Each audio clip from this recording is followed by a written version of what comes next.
दादू साहब जी ने परमात्मा कबीर जी की महिमा किस प्रकार कलम तोड़ सुनाई है वो सुनाते आपको थोड़ी सी।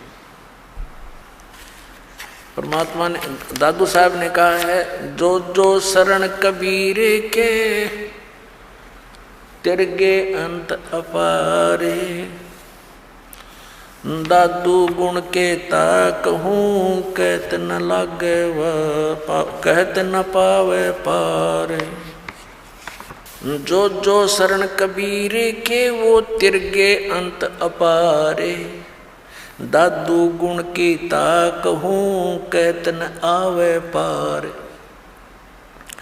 कबीर करता आप है दूजा नहीं कोई, दादू पूर्ण जगत को भक्ति दृढ़ावत सोए। अब दादू साहब जी कहते हैं कि जो जो शरण कबीर की और पार हो गए अनंत, और कहते उस परमात्मा के गुणगान की मैं इस मुख से क्या महिमा करूं, क्या गुण गाऊं उस महात्मा परमात्मा के। कबीर करता आप है दूजा ना कोई, दादू पूर्ण जगत को भक्ति दृढ़ावत सोए। पूर्ण जगत को यथार्थ ज्ञान वही परमात्मा स्वयं आकर ही देता है, दृढ़ाता है।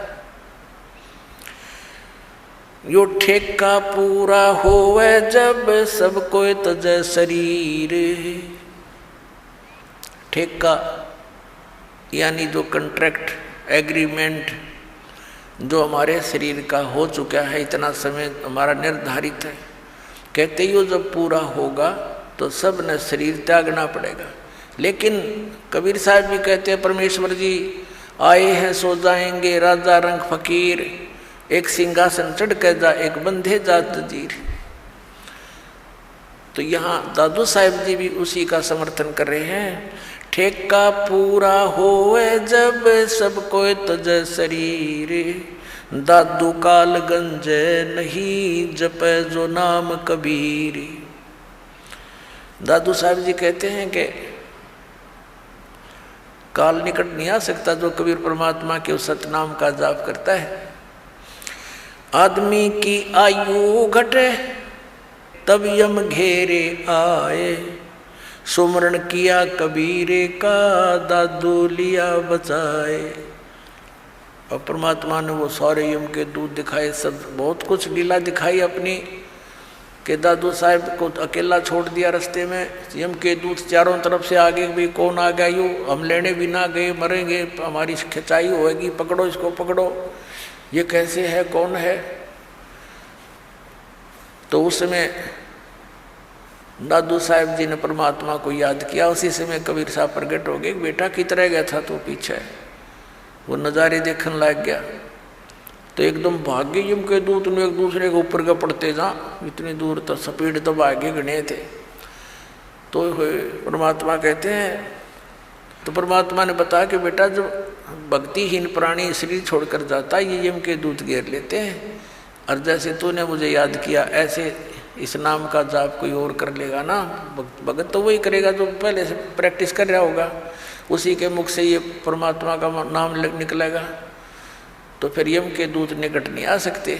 उसी को फिर अपने अनुभव को दादू साहब जी बता रहे हैं। आदमी की आयु घटे तब यम घेरे आए,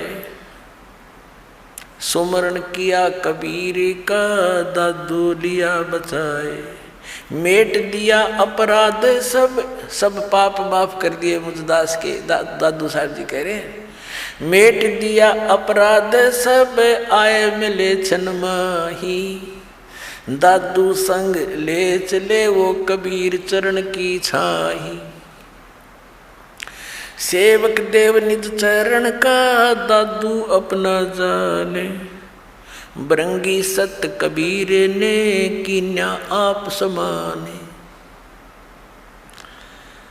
अब क्या बता रहे हैं दादू साहब जी कि मेरे सारे अवगुण माफ कर दिए भगवान ने, और एक सेकंड के अंदर मेरे पास उपलब्ध हुए और अपने साथ ले चले बालिक मुझको, और कहते हैं हे दाता मुझे अपने चरणों का अपने चरण रज का दास समझना, सेवक देव निज चरण का। हे देव, हे भगवान, हे परमेश्वर, यो सेवक आपके चरणों का नौकर है, धूल है, निज सेवक है, और इसको अपना जान मेरे दाता। और भृंगी सत कबीर ने कर लिया आप समान, कि जैसे एक भृंगी कीट होता है, भी भी करता बंबीरी बोलना, वो एक कीड़े को उठा लाती है और उसको अपना राग सुना सुना के अपने जैसी आवाज़ निकाल, उसी जैसी आवाज़ निकालने वाला बना देता है। तो पूरा परमात्मा ने जिसको भी ये ज्ञान दिया वो उस परमात्मा के गुण गाने लगे अपने आप ही। तो पुण्यात्मा यही सती थी आपकी और दास की हुई है। जब से ये ज्ञान ग्रहण हुआ, ये ज्ञान समझ में आया है, तो हम भी भृंगी बन गए, ना जाने सब न बता दें, किस किस ने सुना दें, और भृंगी से फिर और भी भृंगी बन गए। आप भी सभी भगवान के बच्चे ज्ञान से परिचित हुए, औरों को सुनाने लगे। दादू अंतर्गत सता छन छन सुमरण ध्यान, वारू नाम कबीर पर पल पल मेरे प्राण। सुन सुन साख कबीर की यो काल नवावे माथे, धन धन हो तीनों लोक में दादू जोड़े हाथ। सुन सुन साख कबीर की, कबीर साहब की महिमा। साख यानी महिमा, उसकी तेरी तेरी साख तो है नहीं, यानी तेरी कोई गुण तो है नहीं, तो साख। और दूसरे ये साखी, यानी साखियों के माध्यम से उसके गुणगान जो सुने जाते हैं। काल भी कहते मुरझा जाता, नीचे गर्दन कर लेता है कि वो तो समझ सकती है। और धन धन तीनों लोक में दादू जोड़ा थे। केरी नाम कबीर का ये विषम काल गजराज, दादू भजन प्रताप ते ये भाग्य सुनत आवाज। अपने आत्माओं कैसी तुलना की है दादू साहब जी ने,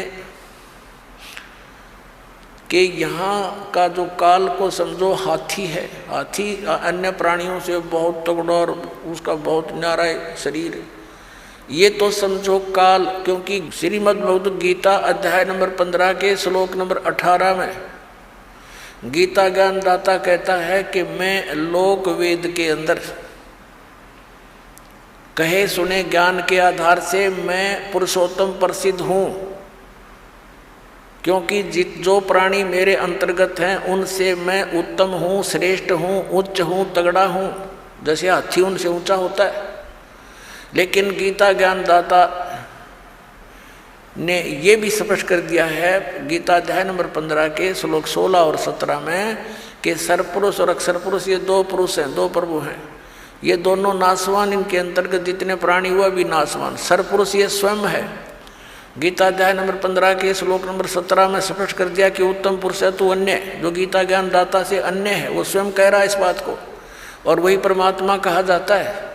यह लोक चरण में अवश्य विवर्ती अवैश्वर है, जो तीनों लोकों में प्रवेश करके सबका धारण पोषण करता है, वो है अविनाशी परमात्मा।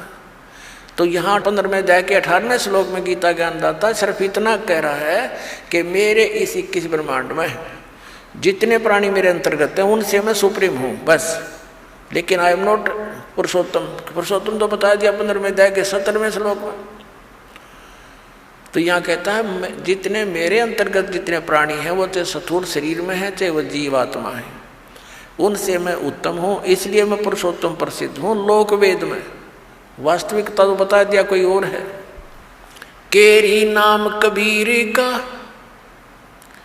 और विषम काल गजराज, दादू भजन प्रताप से ये भाग्य सुनत आवाज। क्या बताना चाहे दादू साहब जी ने कि इसने काल को तो समझ लो गजराज, हाथियों का राजा, यानी उनसे सब हाथियों से सबसे तगड़ा वो उनका राजा होता है, ये नियम है। और केरी नाम कबीर का, बब्बर शेर समझ लो कबीर परमात्मा का यो सतनाम। और दादू भजन प्रताप से ये सुनते भाग्य आवाज गाज। जैसे हाथी कहीं जंगल में हो और शेर दहाड़ मार दे और वो निकट सी दिखती हो कि आवाज निकट आ लिया, हाथी लीद कर देता है और भाग लेता है, छोड़कर उस स्थान को दूर भागने की चेष्टा करता है। तो क्या बताना चाहे दादू साहब जी ने कि ये काल भी कोई छोटा मोटा जानवर नहीं है, कोई छोटी शक्ति नहीं। 10,000 भुजा का मालिक है ये, 1000 भुजा का, 1000 कला का। और ब्रह्मा विष्णु महेश जी इसके पुत्र हैं, वह केवल 16 कला के और 4 भुजा के हैं। लेकिन उस परमात्मा के सामने जो असंख्य भुजा, असंख्य कला का, असंख्य शक्ति का मालिक है, उसके सामने ये ऐसे भागता है जैसे शेर की दहाड़ सुनकर हाथी लीद करके भाग लेता है। केरी नाम कबीर का विखम काल गजराज, दादू भजन प्रताप ते भाग्य सुनत आवाज। पल एक नाम कबीर का दादू मन चितलाए, हाथी के असवार को स्वान काल नहीं खावे। अब देखो कैसी उपमा दी है मालिक की शरण में आए प्राणी को, कि जैसे हाथी। अब हाथी की दूसरी उपमात्मक तरीके से कैसे बताया है कि जो कबीर परमेश्वर जी की शरण में आ गया, वो तो समझो इस काल की रेंज से, रीच से, पहुंच से इतना दूर हो गया जैसे कोई हाथी पर बैठ जा और उनको कुत्ते हानि नहीं पहुंचा सकते। हाथी के असवार को स्वान काल नहीं खावे। हाथी पर जो बैठा है वो तो समझो भक्त परमात्मा का, और काल समझो कुत्ता। अब हाथी पर बैठे हुए व्यक्ति को कुत्ता कोई हानि नहीं पहुंचा सकता। तो ये काल तो इतना, काल की रेंज से, काल की पहुंच से आप इतने बार हो गए, जानबूझ के हाथी तो नीचे गिर जाओगे तो कुत्ता पिंडी पाड़ेगा तुम्हारी, और जब उससे नीचे नहीं उतरे तो कुत्ता कुछ नहीं कर सकता। तो परमात्मा की मर्यादा से दूर होते ही वो तो तैयार बैठा हो, तो भौंक ही रहा है, आते ही पाड़ू खाऊं इसको। तो ये उदाहरण देना चाहते हैं दादू साहब जी। पल एक नाम कबीरी का दादू मन चितलाए, हस्ती के असवार को ये स्वान काल नहीं खावे। सुमरत नाम कबीर की ये कटे काल की पीरे, दादू दिन दिन ऊंचा हो फिर परमानंद सुख सीरे। सुमरत नाम कबीर का, जो परमात्मा ने सही नाम हमें बताया है, उसका जाप करने से कटे काल की पीड़, ये काल जो आपको दुख दे रहा है, ये कर्मों से, ये पाप कर्मों से, ये फिर नष्ट हो जाएंगे। पाप परमात्मा कहते हैं कर्म ब्रह्मंड के मैं पल में कर हूँ नेस, यानी क्रोस मार दूं पे सब पे। अर्जिन हमारी दो ही दी सो करो हमारे पेश, तुम अकाउंट भी ना लेना। दादू नाम कबीर की जो कोई लेवे ओटे, तिनको कभू लागे नहीं ये काल वज्र की चोटे। अपने आत्मा इतने समर्थ की शरण मिल गई हमारे को, और ये इतने गवाह भगवान के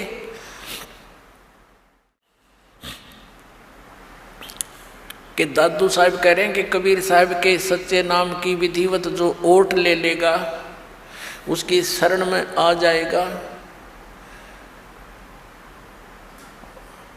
उनको कबू लागे नहीं ये काल वज्र की चोट। ये काल जैसे आप देखते हो दुर्घटना में, जब तक आपका नाम ठीक है, कनेक्शन जुड़ा है, तो आपको शरण है, आपको प्रोटेक्शन है परमात्मा की, कवच आपके ऊपर है। काल का कोई अटैक नहीं लगेगा, कोई कर्म का दंड आप पर असर नहीं करेगा। जैसे आप देखते हो कि दुर्घटना में परिवार नाश हो जाते हैं, ये कभी नहीं हो सकता इस मालिक की शरण में आने वाले को, लेकिन रहना पड़ेगा मर्यादा में। अब देखो कैसी तुलना करते हैं परमात्मा की। दादू नाम कबीर की जय कोई लेवे ओट, तिनको कबू लाग नहीं ये काल वज्र की चोट। काल का वज्र, ये परमाणु भी, मिसाइल भी निष्क्रिय हो जाएगी जो काल छोड़ता ऊपर तक। फिर कहते हैं और संत सब कूप हैं ये कहते जरीता नीर, दादू अगम अपार है दरिया सत्य कबीर। दादू साहब जी कैसी बढ़िया तुलना करते। और संत सब कूप हैं, जैसे छोटे मोटे संत हैं, कोई जिन देवताओं को तुम पूजते हो, ये तो ऐसे समझ लो कोई तो कुएं का जल है, कोई जरीता नीर, कोई छोटा मोटा झरना कुछ क्षेत्र में काम कर रहा है। और दादू अगम अपार है ये दरिया सत कबीर। दरिया परमात्मा को तो दरिया जानो, और दरियाओं में भी उत्तम जल वाली दरिया, वो कभी उसका जल समाप्त ही नहीं होता।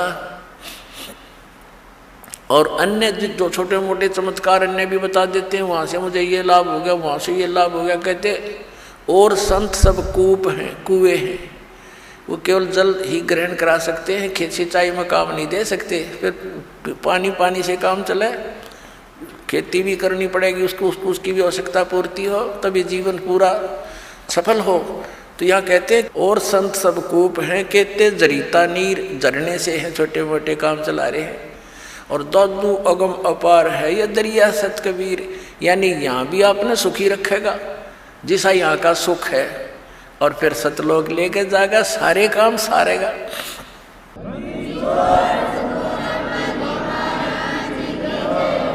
अब ही तेरी सब मिटे ये जन्म मरण की पीर, श्वास उश्वास सुमर ले दादू नाम कबीर।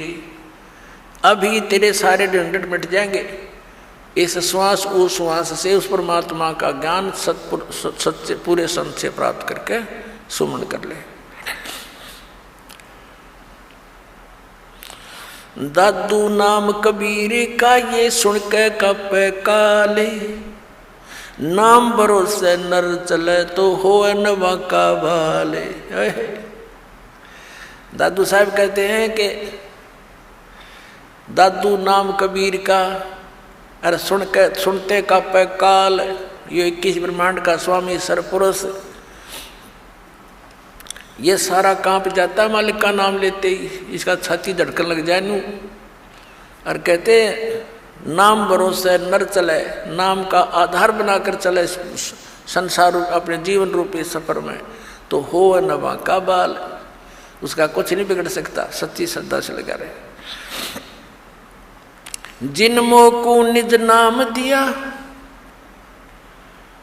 सोए सतगुरु हमारे, दादू दूसरा कोई नहीं कबीर सिरजनहारे।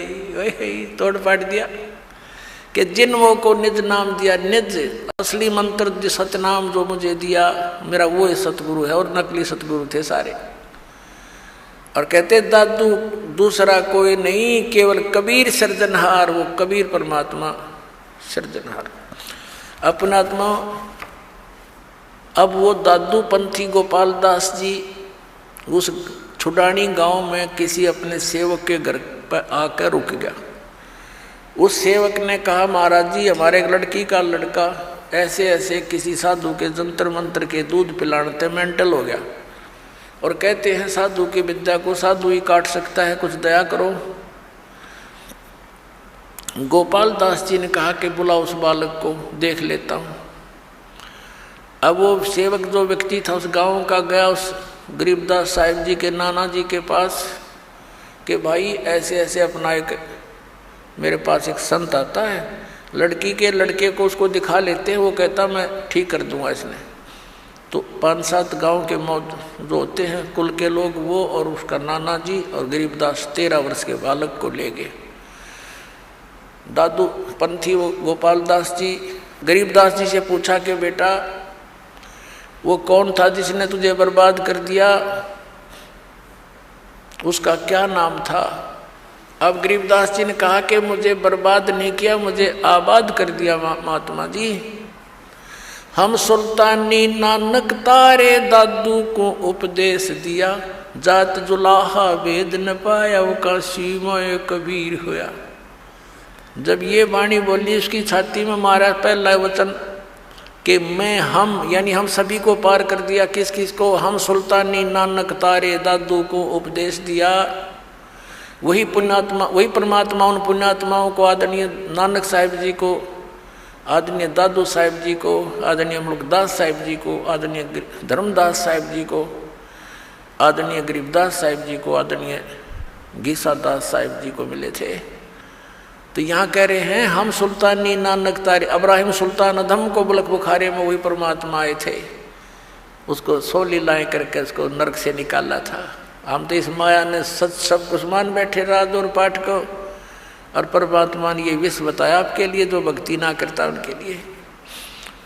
तो क्या बताया, हम सुल्तानी नानक तारे दादू को उपदेश दिया, और जात दुलाहा भेद नहीं पाया, काशी माए कबीर हुआ। अजब नगर में ले गया हमको सतगुरु आन, और जल के बिंब अगाध गति हम सूते चादर तान। अलल पंख अनुराग है सुन मंडल रहे थीर, दास गरीब उधार दिया मुझे सतगुरु मिले कबीर। अलल पंख अनुराग है, मेरा तो जैसे अलल पंख पक्षी का अपने पिता में ध्यान, माता पिता में ध्यान रहता है, ऐसे अब तो मेरा तो उस मालिक में श्रद्धा लगी हुई है, मेरा वहाँ ध्यान रहता है। और मुझे सतगुरु कबीर साहब मिले, वो ऊपर रहता है सतलोक में, सचखंड में रहता है। आंखों देखा बताया गरीबदास साहब जी ने, यही दादू साहब ने बताया। अब वो बाबा जी तो कहने लगे, अरे गाँव वालों ये बावला को ना, बावले तो तुम होगे, ये तो अमृतवाणी बोल रहा है, निज स्थान के निज वचन बोल रहा है, सत परमात्मा की अमर वचन। उस 60 साल के महात्मा ने 13 साल के बच्चे के सामने, बच्चे के आगे हाथ जोड़ के कहा कि महाराज यह वाणी लिखवा दो, कलयुग में काम आवेगी।